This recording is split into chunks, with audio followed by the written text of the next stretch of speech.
இந்த செய்தியோடு உங்களை இணைத்துக் கொள்கின்றோம். ஈரான் மற்றும் இஸ்ரேலுக்கு இடையிலான போர் உடனடியாக நிறுத்தப்படுகிறது, போர் முடிவுக்கு கொண்டு வரப்படுகிறது. அதே போல இரண்டு நாடுகளுக்கும் இடையிலே இப்போது சமாதான உடன்படிக்கை இன்னும் 6 மணி நேரத்திலிருந்து ஆரம்பிக்கப்படும் என்று அமெரிக்க ஜனாதிபதி உத்தியோகபூர்வமாக அறிவித்திருக்கிறார்.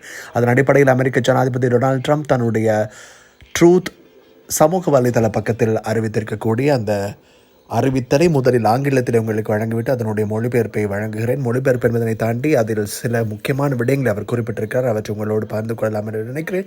அமெரிக்க ஜனாதிபதி டொனால்ட் ட்ரம்ப் சற்று முன்னர் அறிவித்திருக்கிறார். இந்த ஒளிப்பதிவு அதிகாலை 4:30 இடம்பெறுகிறது. அதன் அடிப்படையில் இஸ்ரேலுக்கும் ஈரானுக்கும் தன் வாழ்த்துக்களை தெரிவிப்பதாகவும் அனைவருக்கும் வாழ்த்துக்களை தெரிவிப்பதாகவும், இஸ்ரேலை கடவுள் ஆசீர்வதிப்பாராக, ஈரானை கடவுள் ஆசீர்வதிப்பானாக, முழு உலகையும் அமெரிக்காவையும் மக்களையும் கடவுள் ஆசீர்வதிப்பாராக என்று துவக்கி அந்த கடிதத்தை அந்த தகவலை அவர் வெளியிட்டிருக்கிறார்.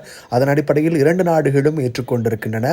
இப்போதிலிருந்து 6வது மணி நேரத்தில் ஈரான் போர் நிறுத்தத்தை ஆரம்பிக்கும், 12வது மணி நேரத்தில் இஸ்ரேல் போர் நிறுத்தத்தை ஆரம்பிக்கும், 24வது மணித்தியாலத்தில் போர் முற்றாக முடிவுக்கு கொண்டு வரப்படும் என்பதனை உத்தியோகபூர்வமாக அறிவிப்பார்கள்.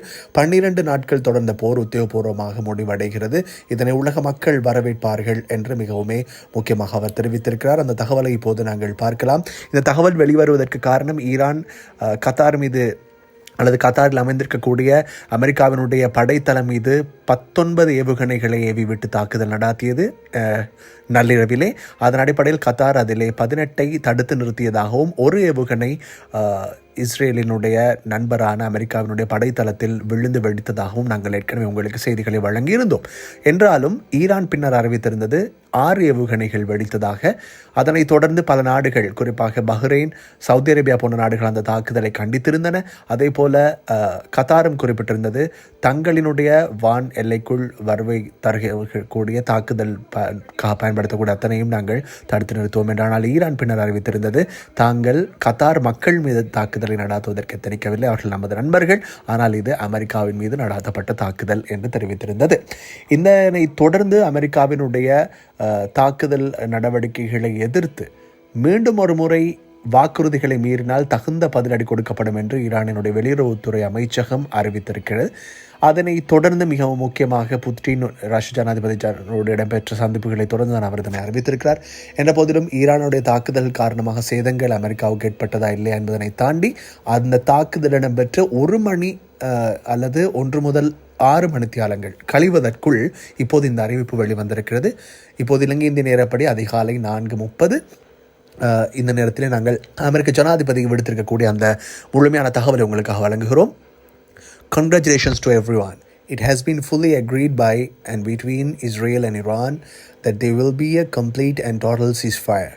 Approximately 6 hours from now, when Israel and Iran have wound down and completed their in progress final missions for 12 hours, at which point the war will be considered ended. Officially, Iran will start the ceasefire, and upon the 12th hour, Israel will start the ceasefire, and upon the 24th hour, an official end to the 12-day war will be saluted by the world. During each ceasefire, the other side will remain peaceful and respectful. On the assumption that everything works as it should, which it will, I would like to congratulate both countries, Israel and Iran, on having the stamina, courage, and intelligence to end what should be called the 12-day war.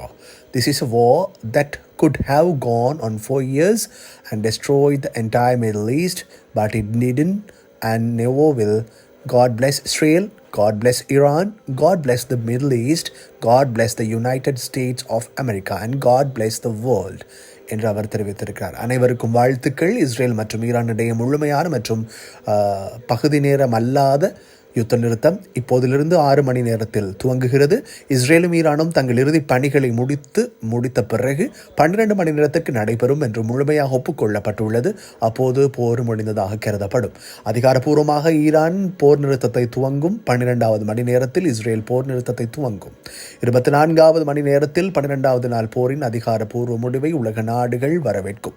ஒவ்வொரு போர் நிறுத்தத்தின் போதும் மறுபக்கம் அமைதியாகவும் மரியாதையுடனும் இருக்கும் வகையில் பார்த்து கொள்ள வேண்டும். எல்லாம் சரியாக நடக்கும் என்ற அனுமானத்தின் அடிப்படையில் இஸ்ரேல் மற்றும் ஈரான் ஆகிய இரு நாடுகளும் 12வது நாள் போர் என்று அழைக்கப்பட வேண்டிய இந்த போரினுடைய சகிப்புத்தன்மை, தைரியம் மற்றும் உளவுத்துறையை முடிவுக்கு கொண்டு வருவதற்கு அவர்கள் வழங்கிய அர்ப்பணிப்புகளை நான் வாழ்த்த விரும்புகிறேன். இது பல வருடங்களாக நீடித்து முழு மத்திய கிழக்கையும் அழித்திருக்கக்கூடிய ஒரு போர். ஆனால் அது நடக்கவில்லை. ஒருபோதும் அழியாது என்று கருதப்படக்கூடிய போர்களின் மூலம் எதுவும் கிடையாது. கடவுள் இஸ்ரேலை ஆசீர்வதிப்பாராக, கடவுள் ஈரானை ஆசீர்வதிப்பாராக, கடவுள் மத்திய கிழக்கை ஆசீர்வதிப்பாராக, கடவுள் அமெரிக்காவை ஆசீர்வதிப்பாராக, கடவுள் உலகை ஆசீர்வதிப்பாராக என்பதுதான் அதனுடைய முழுமையான அர்த்தம் நண்பர்களே. அதன் அடிப்படையிலே இந்த போர் இப்போது முடிவுக்கு கொண்டு வருவதாக அறிவிக்கப்படுகிறது. என்றாலும் ஈரான் இது தொடர்பில் உத்தியோகபூர்வமாக இந்த விதமான அறிவிப்புகளையும் வெளியிடவில்லை. பொறுத்திருந்து பார்க்கலாம். தொடர்ந்து இணைந்திருங்கள் அன்பான நேயர்களே.